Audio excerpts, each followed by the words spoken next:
We're driven by the search for better. But when it comes to hiring, the best way to search for a candidate isn't to search at all. Don't search, match with Indeed. Indeed is your matching and hiring platform with over 350 million global monthly visitors, according to Indeed data, and a matching engine that helps you find quality candidates fast. Ditch the busy work. Use Indeed for scheduling, screening, and messaging so you can connect with candidates faster. Leveraging over 140 million qualifications and preferences every day, Indeed's matching engine is constantly learning from your preferences, so the more you use Indeed, the better it gets. Join more than 3.5 million businesses worldwide that use Indeed to hire great talent fast. And listeners of this show will get a $75 sponsored job credit to get your jobs more visibility at Indeed.com/Blue Wire. Just go to Indeed.com/Blue Wire right now and support our show by saying that you heard about Indeed on this podcast. That's Indeed.com/Blue Wire. Terms and conditions apply. Need to hire? You need Indeed. Hey, Prime members, have you heard? You can listen to your favorite podcasts ad-free? Good news! With Amazon Music, you have access to the largest catalog of ad-free top podcasts included with your Prime membership. To start listening, download the Amazon Music app for free or go to amazon.com/ad-free-podcast. That's amazon.com/ad-free-podcast to catch up on the latest episodes without the ads.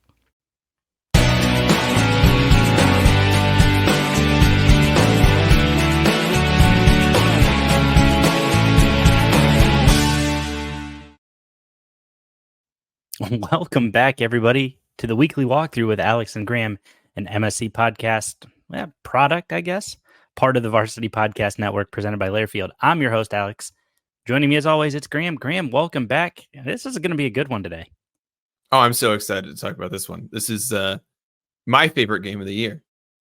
I think it's, in for all intents and purposes, the best rivalry game in the MAC. And before you Central and Western fan comes after me, before you Ohio Miami fans come after me, you're just wrong.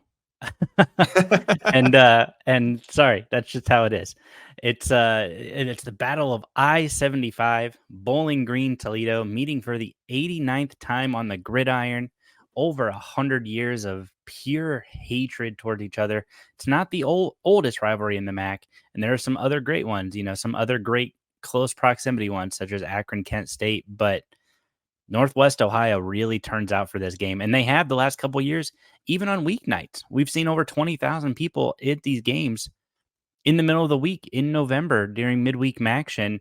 It's back on a Saturday for the first time since 2019, a win for Bowling Green, the first under Scott Loeffler down there at Deutsch Perry Stadium. And let's just dive into it. Graham, what do you have any history for us on this game? If not, no big deal. I've got a little bit more, but anything people need to know about this game before they listen to us ramble about it?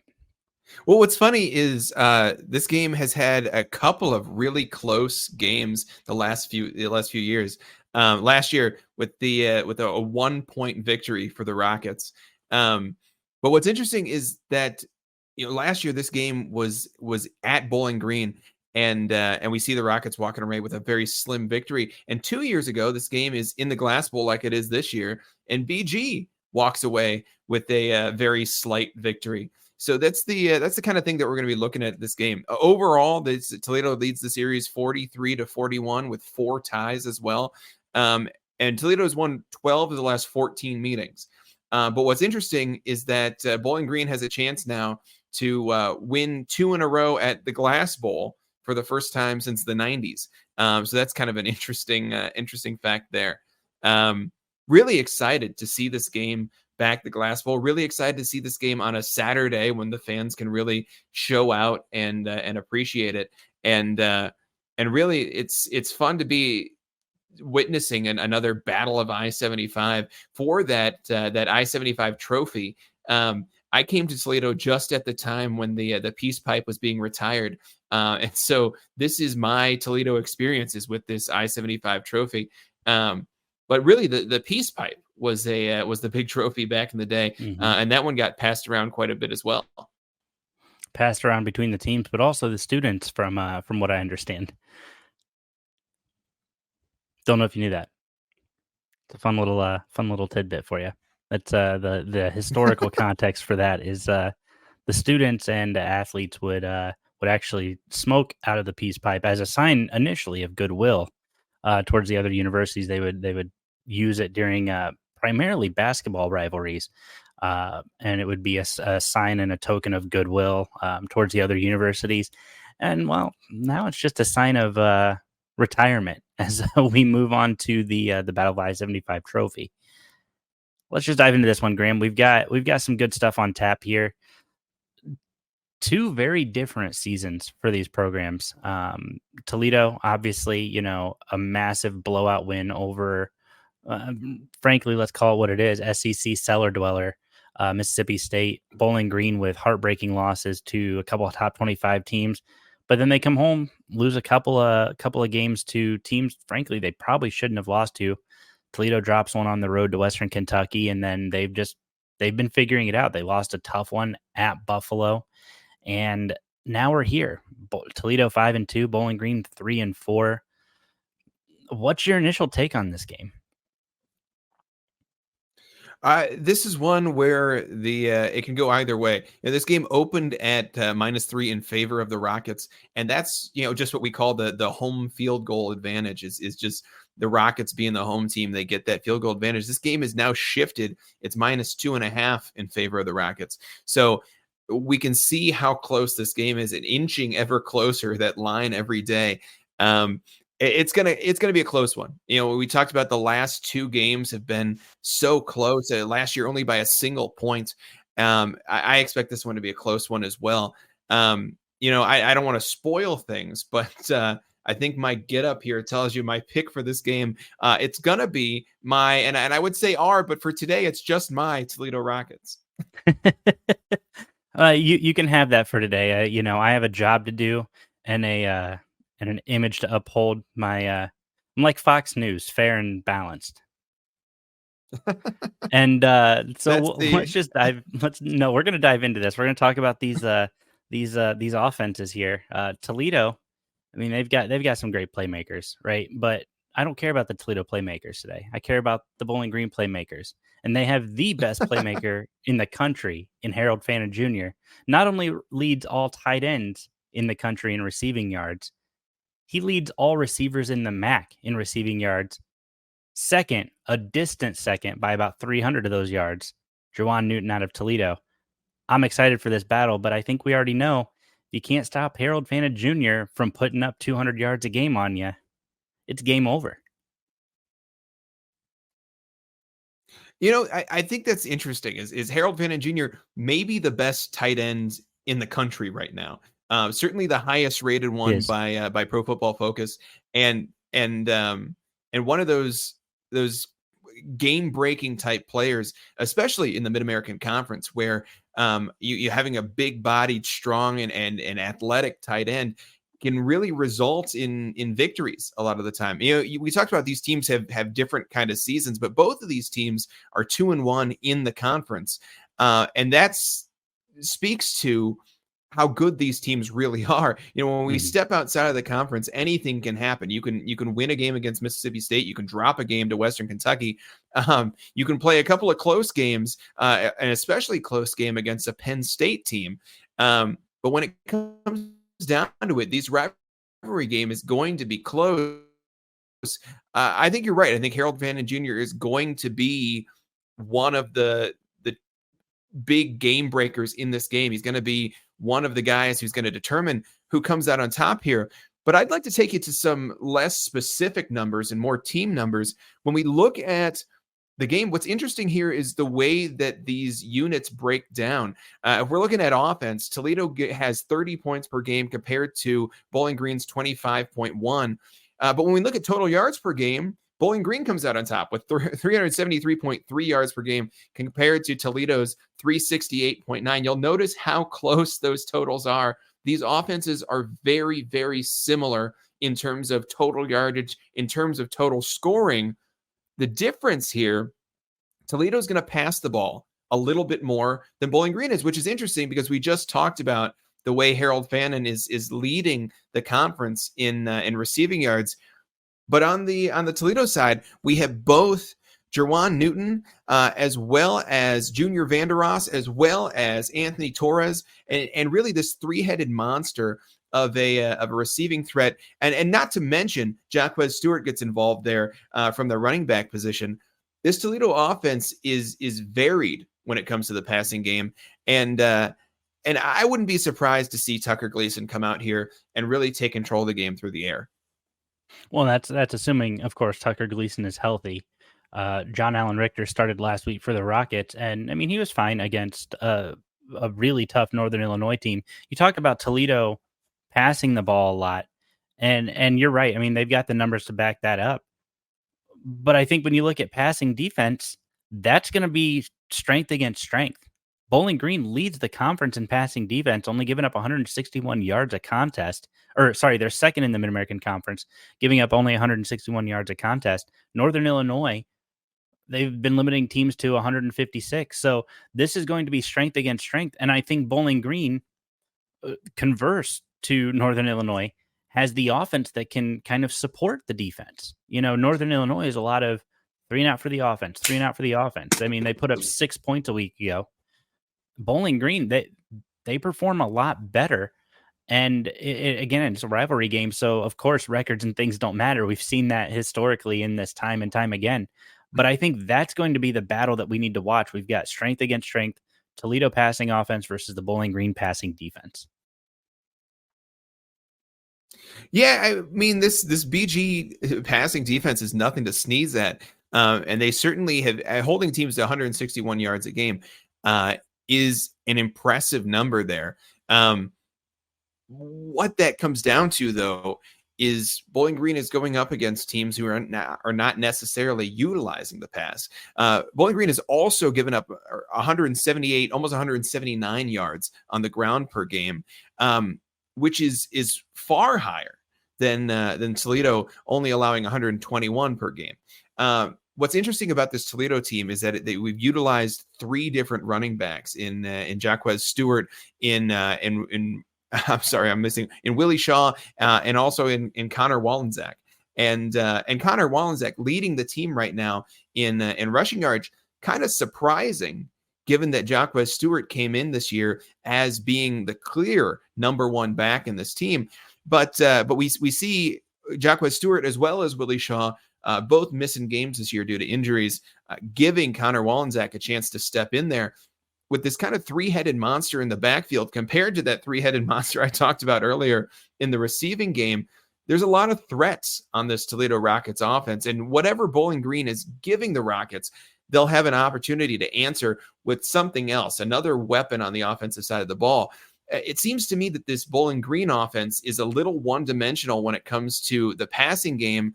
Now, don't get me wrong, Terrion has been great in the backfield for this Bowling Green Falcons team, rushing the ball. But when it comes to really passing and rushing, Bowling Green seems to have just the one option each. And I think that's fair. I mean, you look at Terrion Stewart, of course, out of the backfield for Bowling Green, 85 carries on the year, 458 yards, 4 scores. You mentioned the Bowling Green run defense has been, let's just call it what it is, less than appetizing. But then you turn and you look at the Toledo rushing offense, currently sitting at 8th in the Mid-American Conference, well behind schools like Buffalo, Western, Ohio. But interestingly enough, 22 yards behind Bowling Green, who sits at 136 rushing yards a contest. So, I think it's important to have a lot of great pieces, such as what Toledo has. But my concern is, if you're Toledo, is it too many mouths to try to feed? I think in a backfield that's as good as Toledo's, you've got to have your bell cow. And right now, nobody seemed to have really broken out. I mean, like you mentioned, Jacquez Stewart has looked like he was supposed to take over that role, but Willie Shaw, Connor Wallenczak has. I mean, it's kind of been that 3-headed monster.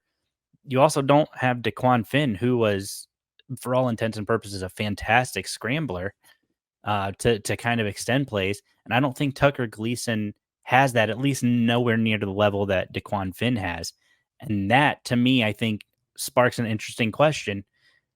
Is it too many mouths to feed in that backfield while also trying to feed your Anthony Torreses, while also feeding your Jawan Newtons, while your Larry Stevens, your Junior Vanderosses? You've got so many other pieces elsewhere. What do you do? Who do you rely on? Who's your breakout player? Well, Jason Candle has been with this Toledo Rockets team for a long time, and he's been the head coach for 9 years now. This is someone who knows what he's doing when it comes to running, both the offense, but really the team in general. And Jason Candle is the reason that we see this three-headed monster, both in terms of receiving and in terms of rushing for the Rockets. It's because he goes with what works. And what's working on a particular day, especially against a Bowling Green defense who some games seems like they are ready to shut somebody out, and some games they don't show up at all. A Bowling Green defense that is hard to read, especially when it comes to a rivalry game. You got to be flexible with the game plan. Having these three running backs allows the Rockets to be flexible. That's what it does. Whoever's having the game is the one who's going to get the rock going forward. I expect this is going to be a Jacquez Stewart game. That's, if I had to guess right now, Jacquez Stewart's going to step up. He's looked electric in the return game this year, and he's looked like he's stuck in the mud in the backfield. He's only averaging 2.9 yards per carry. This is not the Jacquez Stewart we saw last year. It's not the Jacquez Stewart we expected to see this year when he really got a chance to be a leader on this offense. I expect the rivalry game is time for him to step up and really step into that role as the leader in this backfield.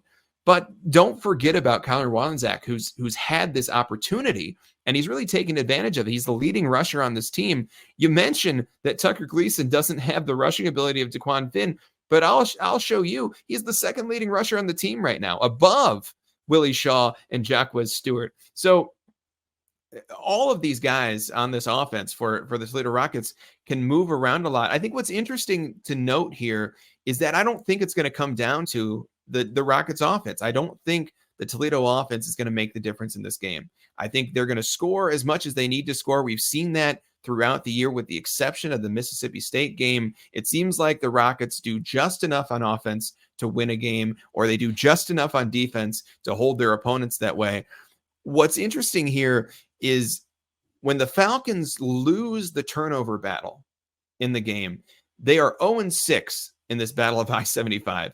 They do not win unless they win the turnover battle. And, what happens with this Toledo secondary, we have Maxon Hook at safety, who is leading the team in tackles.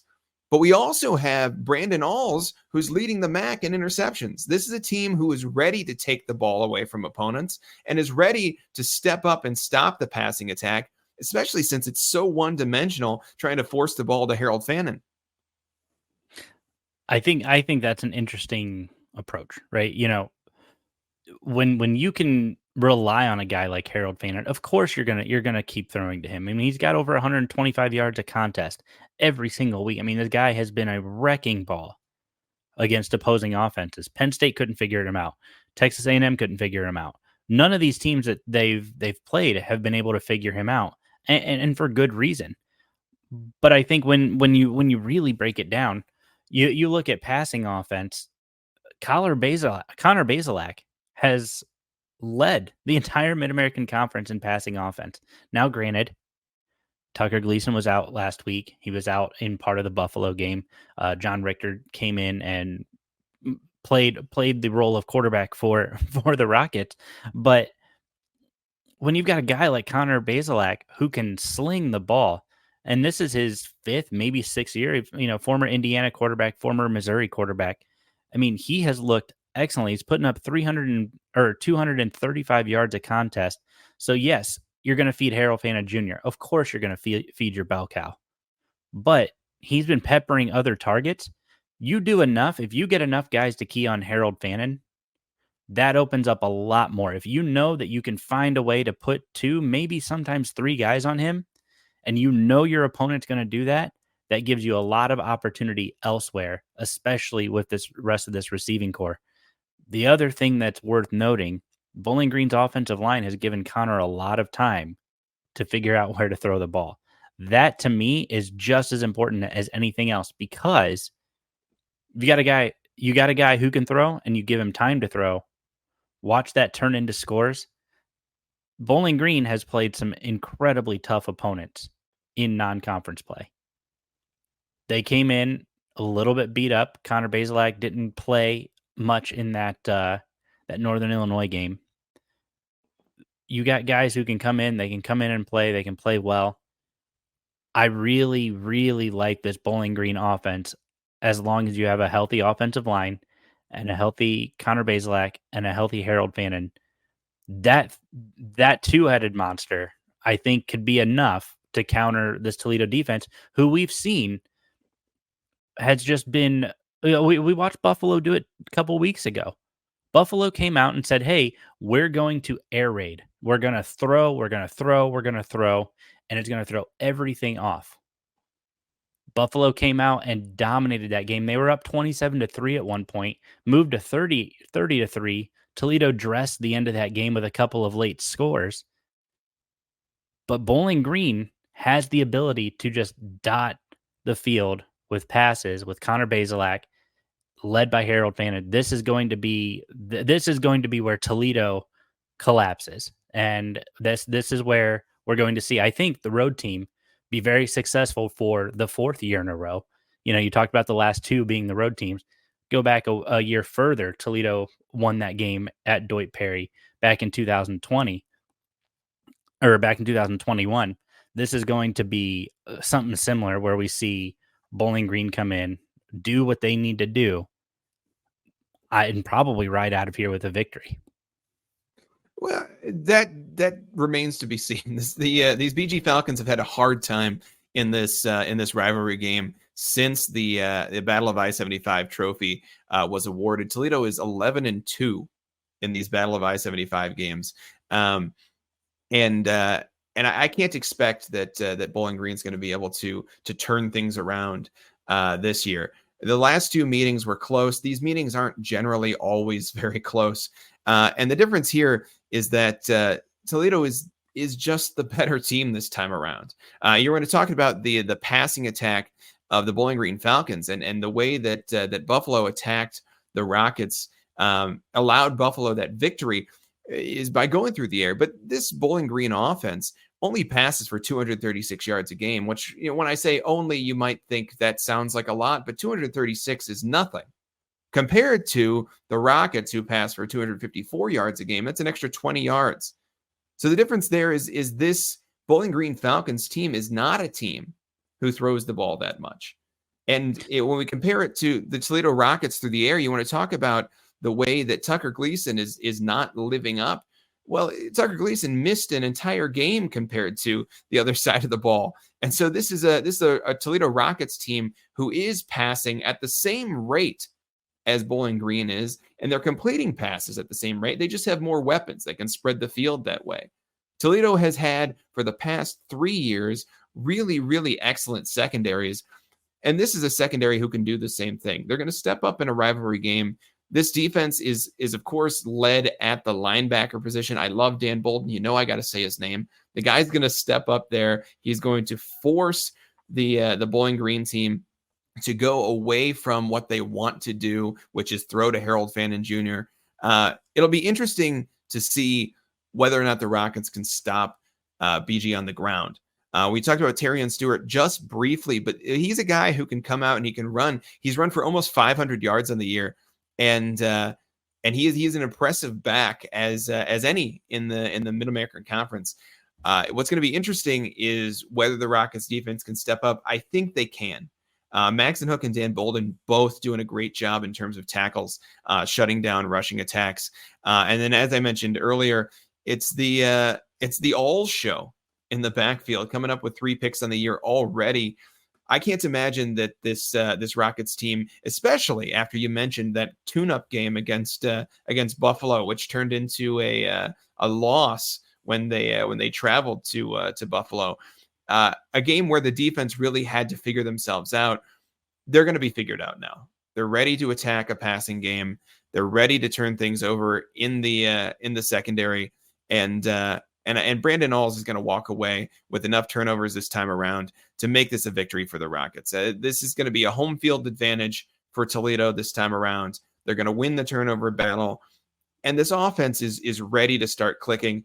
They're not quite as healthy as they were to start the season, but they are healthier than they've been the past couple of weeks. And I think they're ready to step up. I think it's going to be, for me, when I look at the defensive side of the ball for the Falcons, I mean, to Toledo's credit, a lot of fantastic players making some great plays. You've got Maxon Hook, of course, who is one of the top 4 tacklers in the MAC this year. Emmanuel McNeil-Warren, again, one of the top 8 in the MAC this year. And then Dan Bolden, he's one of the top 15 in the MAC. All great players. For me, it's who can get into the backfield. And I look at the Bowling Green side. Charles Rosser has been excellent disrupting. The outside linebacker for Bowling Green, is a senior, has been excellent about getting past the offensive line, getting to the quarterback, getting to the running back behind the line of scrimmage. And I think that's going to be critical. Joseph Sipp as well, another senior linebacker. This two-headed monster on the defensive side for Bowling Green, those are guys you have to watch out for. And then in the secondary, I think it is important to be able to tackle guys behind the line of scrimmage, but it's just as important to be able to tackle them downfield. You've got CJ Brown, the junior safety, who has been excellent. He has been locking it down. He's Bowling Green's Maxon Hook. Now, I don't think he has the pedigree or the profile of Maxon Hook, but he's quietly one of the top 20 tacklers in the Mid-American Conference. And right behind him is Joseph Sipp Jr. These guys, this is a team that I'm really, really defensively impressed with. I want to go back to your earlier point where you talked about Toledo has gone 11-2 in the updated trophy, the Battle of I-75 trophy. To that point, Toledo has had how many different head coaches in that time period? Do you know? 2. 3. So Tim Beckman, of course, for 2 of those games, Matt Campbell for 3 of them, and then Jason Candle for everything since. Do you know how many Bowling Green has had in that same time period? I don't know how many coaches Bowling Green has had. 7. Bowling Green has, they had Dave Clausen, who we all know. They had Adam Shearer, which is feels a little close to home. We've had Dino Babers, who we know went off to do great things. Well, not so great things at Syracuse, but he went off to Syracuse. Then we had Brian Ward come in for a year. Then we had the disastrous Mike Jinks era. Everybody knows Mike Jinks should not have sniffed a college football field, let alone a Division I college football field. He was an offensive coordinator hired out of Texas, and this was his first coaching gig, and we watched Bowling Green get smacked around. For recency bias, I think it's far more fair to look at the consistencies in the rivalry. Bowling Green has had Scott Loeffler for the last 5 years. He's 2-3.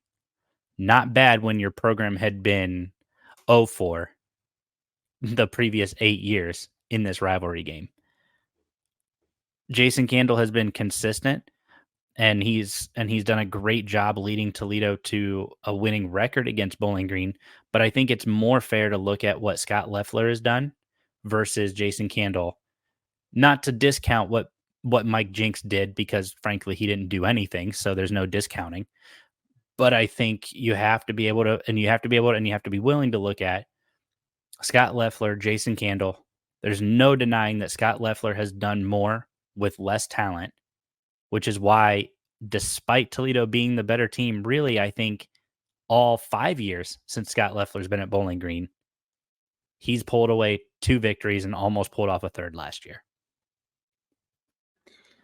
That's an interesting argument to make for a coach who has a losing record. If your argument is that we should only focus on the Scott Loeffler years, we're still talking about a losing record, and we're talking about a coach who came in and won in his first year. So your argument about having Bowling Green having all of these other coaches, it just doesn't hold up. The idea that somehow Bowling Green can't win with coaches who are in their first year obviously is untrue. Scott Loeffler did it. So if we're focusing on Scott Loeffler, the guy has a losing record against Toledo. If we're focusing on Bowling Green as a whole, there's no reason not to focus on them as a whole over that time, because we know first-year head coaches at Bowling Green can win this game. So the argument, it just rings false.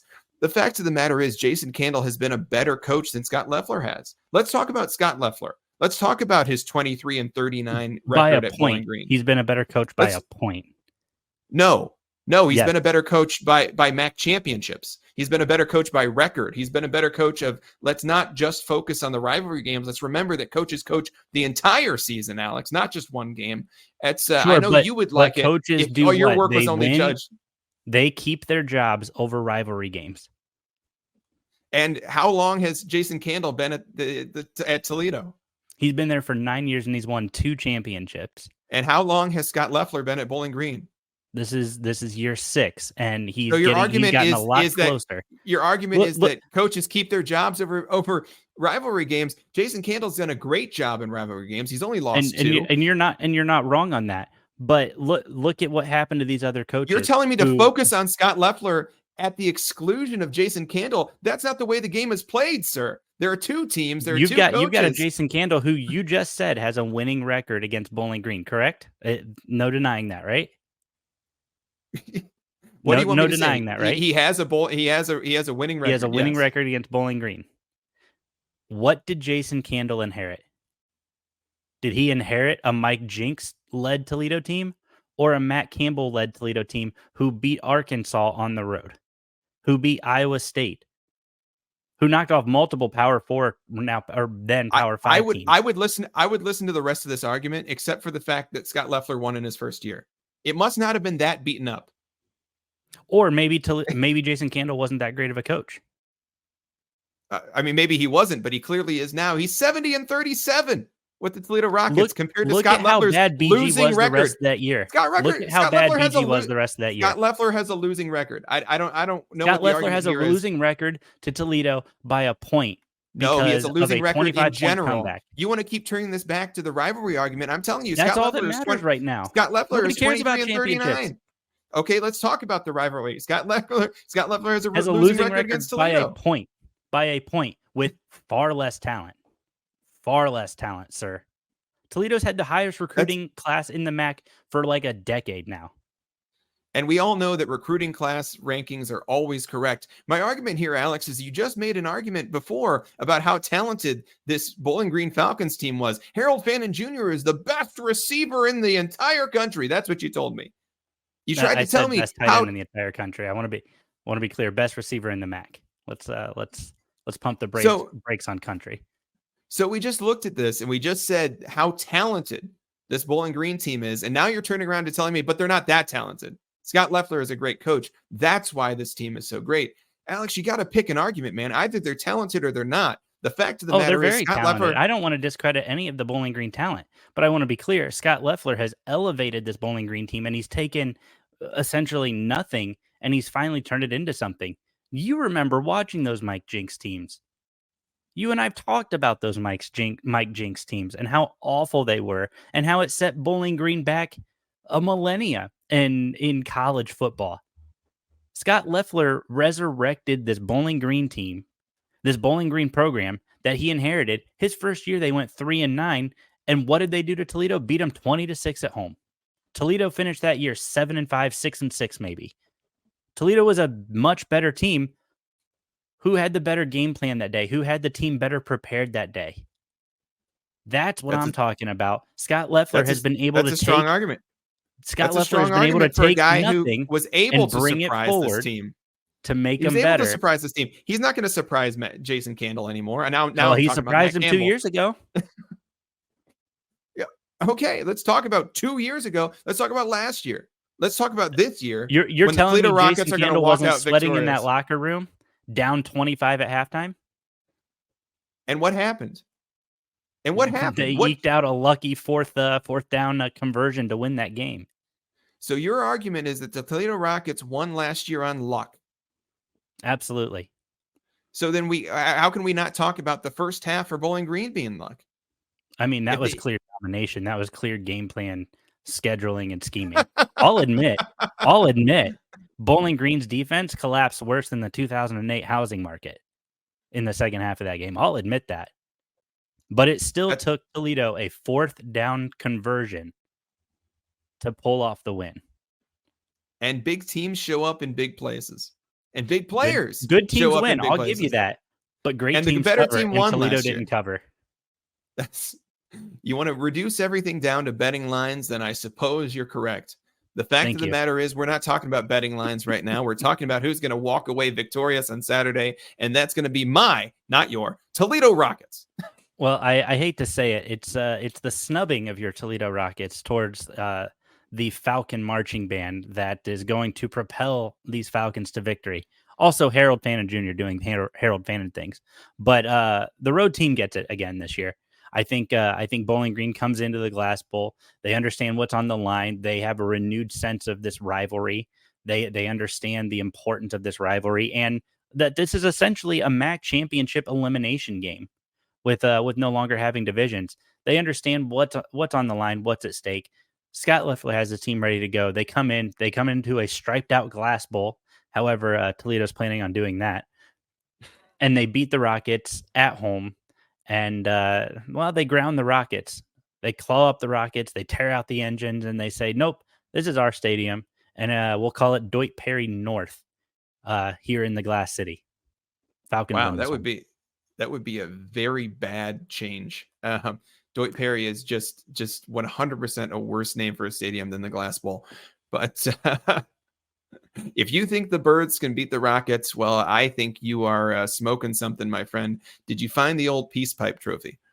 I hear you, and I appreciate what you said, but I'm pretty sure you told me Ohio was going to win last week, and I don't know, my friend. We saw how that one went. Well, maybe it's time to get a little bit of payback over here. I think the fact of the matter is that, the Rockets are going to win. We'll leave it at that. All right, we'll see. I don't need to pull on my drawer of used references about the 2008 financial crisis. I can just go ahead and tell you that the Rockets have the better team, the better coach, and the better venue. So when they lose, what's next? You guys got to get rid of Jason Candle. Fire Jason Candle. Extinguish the flame. You're right. Anybody who has a losing record in the MAC after this year should be fired. Agreed. Yep. So if you suck in the MAC this year, you're fired. Overall, losing record overall, of course. So you're of course taking the Rockets to pull it off at home. I'm going with the road Warriors. BG Falcons going to roll along.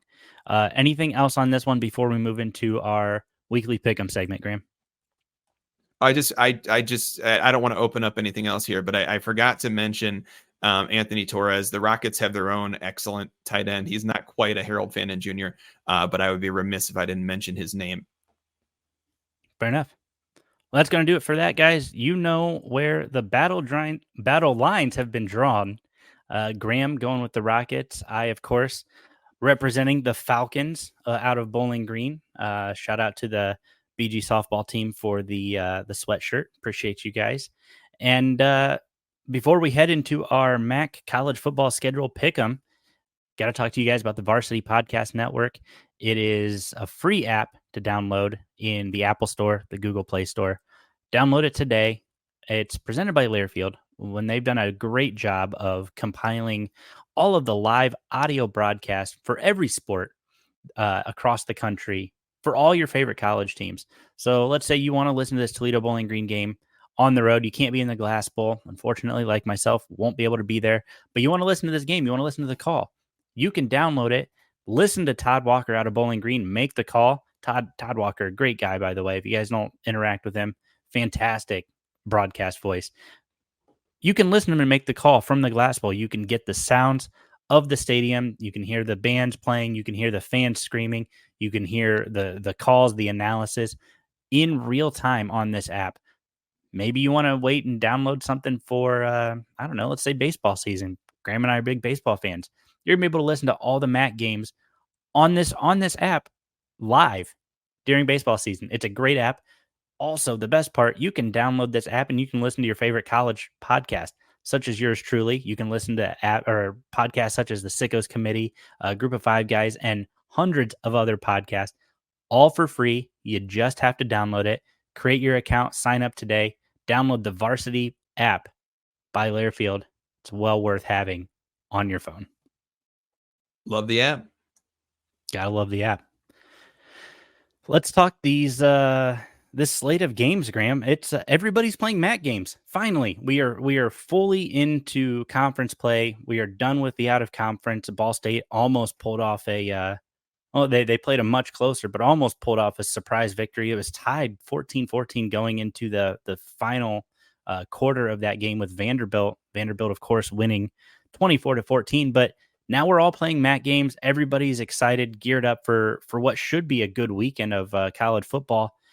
And I'll just start right off the top. We've got Buffalo at Ohio at noon on the CBSN Sports Network. The line is Ohio by 6 down there at Peden Stadium. Defend the Frank is what the Bobcat faithful like to say. What are your thoughts on that one? Goodness, this is a trap game. It's a game that Ohio should win. Ohio is a more talented team than Buffalo. They are at home. They are defending the Frank, and they should win this game. Buffalo has been the spoiler in the MAC this year. They have been stepping up when they shouldn't be winning games, and they have been losing when they should be. I have no idea what to call here. I'm going to go ahead and pick the Bobcats because I know they won't let me down 2 weeks in a row. Go Bobcats in that one. It sounds like from Graham. We've got next up Central Michigan at Miami, Ohio, down there in Oxford at Yager Stadium, 2:00 kick over on ESPN Plus. Miami minus 12. Man, we got a lot of lines that are just there's no half point here. So this one minus 12 for Miami at home. What's your take on this one? Miami showed me a lot last week against Ohio. They look like they are finally shaping up into the team that we thought they were going to be in the preseason. Everybody had this team picked to roll to back-to-back MAC championships, and they didn't look very great to start the year. But I think they're connecting. I think they're kind of coming together as a team. Miami is going to win this one. All right, moving on down the slate, we've got Eastern Michigan at Akron. This one's interesting. I'm looking at this line for the first time. 3:30 kick over on ESPN Plus down at InfoCision Stadium. Over near you, a couple blocks away. We've got Eastern Michigan slated to win this one by 2.5. I don't know, Graham. Similar to you, that feels like a trap game from the Buffalo, Ohio one. This one feels like it could be another trap game. Yeah, I mean, this is an Akron team who has been fighting to find their victories this year. This is a team that has not been very good recently and has not been very good this year. So they're fighting to find places where they can pull out wins. This feels like one that maybe they can. At home against Eastern Michigan, it is a MAC matchup, which means that anything can happen. Eastern should be the better team here, but I'm going to take the Zips. Moving on, we've got Northern Illinois at Ball State, the battle for the Bronze Stalk. The other rivalry game going on in the Mid-American Conference this week. Interestingly enough, this is a newer rivalry trophy, but these teams have been playing for a while. It's at 3:30 over on ESPN at Schumann Stadium down there in Muncie. Line is Northern Illinois by 11.5. I'm not sure about this, so I'm going to let you kind of make a call on this one. This is another game where Ball State, last week they looked like a different team than we've seen this year. Northern Illinois recently has not looked like the team who started the year. It's going to be interesting to see how all of these MAC teams come into the finish and where they're at come conference championship time. Now, I just have to say, you mentioned the Bronze Stalk is one of the newer trophies in the MAC. It's also my favorite trophy in the MAC. I love that Bronze Stalk trophy. Pardon me. But this one I got too excited about, and I think that this is a Husky victory. Northern Illinois is going to walk away with my favorite trophy, and who knows? Maybe they send it to me, and I get to keep it for a week. Let me know. Maybe they'll send you a mini one. That'd be pretty cool, right? We've already discussed Bowling Green Toledo. We won't go into that one any further. It is Toledo by 2.5. Over at the ESPN Plus at 3:30. there in Toledo at the Glass Bowl. But the final game of the day, a lot of 3:30 games here for the MAC this week. Kent State at Western Michigan, 3:30 over on ESPN Plus, up at Waldo Stadium in Kalamazoo. Broncos by 18 at home. I mean, that feels pretty accurate. This is Kent State's been on an impressive streak lately, and they're going to continue that streak. This is the 17th loss in a row for the Golden Flashes. Western Michigan walks out with an easy victory here at home, and Kent State still looking for their first victory of the season. There it is, guys. You have it. You have the slate of games for the MAC this week, and a lot of exciting games happening. Particularly interested in a couple of these that have one-loss teams in them. Western Michigan, the lone undefeated in conference play, sitting at 3-0, top of the conference. Everybody else jockeying for a projected a second team to finish and head to Detroit. So a lot going on with that, but it should be a good weekend of games. Really looking forward to seeing who shakes out and who starts to slowly emerge to make their way to Detroit. Should be a good time. Guys, thank you so much for joining us this week. As always, really appreciate the love, support. Thanks to you guys, over 3,400 followers on Twitter X. And for some reason, you guys keep sticking around. I'm not upset. I'm just very surprised. There are way better looking and better informed people to be following on Twitter. And you guys are sticking with me and sticking with Graham. I think actually bringing Graham on has been a big boost to that. So shout out to you, Graham, for being the good looking one here. Did you expect me to disagree? I don't. Oh, I thought you'd maybe throw me a compliment, but I guess not. So anyway, thank you guys so much for tuning in. We really appreciate it. Again, the love and support has been awesome. If you guys aren't following along, you can check it down here. We've got all of the social media handles have been scrolling all episode long. You guys should have seen those, but if not, Twitter X at the MSC Podcast, Instagram at the MSC Podcast, TikTok, you guessed it, at the MSC Podcast, and YouTube at MSC Podcast. Download episodes wherever you can find podcasts, YouTube, Apple, Spotify, Google. Really, that's going to be it, guys. Thank you so much for tuning in. I appreciate it. And we'll see you guys next week.